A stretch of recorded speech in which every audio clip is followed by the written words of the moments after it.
లక్ష్మీ అనుగ్రహాన్ని ఎలా మార్చేశారంటే ఆదిశంకరాచార్యుల వారు మొట్టమొదట ఇచ్చింది కనకధార. బ్రాహ్మణి ఆవిడ ధర్మం యందు నిలబడిన పూనికని ఒక భిక్షువు వస్తే తన దగ్గర తను బట్టగట్టుకొని బ్రాహ్మణుడికి వేయడానికి, భిక్షువుకి వేయడానికి ఎండిపోయిన ఉసిరికాయ తీసుకెళ్ళి వేస్తే వచ్చింది కనకధార.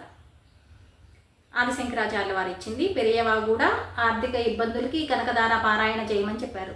కనకధార ఆర్థిక ఇబ్బందులకు, ఆర్థిక పరిస్థితిని మెరుగుపరుచుకోవడానికి, అన్ని రకాలుగా ఇంకా బాగుండి ఇంకా కనకధార చదవాలని అనుకుంటే కనకధార చదువుదాం. కనకధార చదవడం వల్ల మనకి ఏం కావాలో ఏం వద్దో కూడా ఆవిడే చెప్పేసిద్ది, మనమేం చెప్పాల్సిన అవసరం లేదు. నేను చెప్తున్నది ఏంటంటే సరైన గురువు ఉంటే అసలు డబ్బు.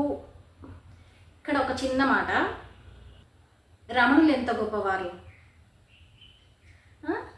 ఆయన దగ్గరికి ఎంత పెద్ద పెద్ద వాళ్ళందరూ వచ్చి మీకేం కావాలో చెప్పండి మేము చేసి పెడతాం, మీకేం కావాలో చెప్పండి మేము చేసి పెడతామంటే నాకెందుకయ్యా నేను సన్యాసిని అని అనేవాళ్ళు కదా రమణ మహర్షి.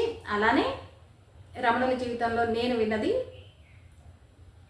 రమణుల చెల్లెలు గారు చాలా పేదరికంలో ఉండేవాళ్ళంట, చాలా ఇబ్బందులు పడేవాళ్ళంట. రమణుల దగ్గరికి వచ్చి ఆవిడ చూసిన వాళ్ళు ఒక మాట మీరు చెప్పండి, మీ సోదరికి తను ఇబ్బంది పడుతుంది, ఆ పేదరికాన్ని అనుభవించుకోకుండా మేము సాయం చేస్తాము అని రమణ భగవాన్ని అడిగినప్పుడు, అనుభవించనివ్వండి ఈ జన్మతో అయిపోయింది, మళ్ళీ దాన్ని ఎందుకు పొడిగిస్తారు అని అన్నారు.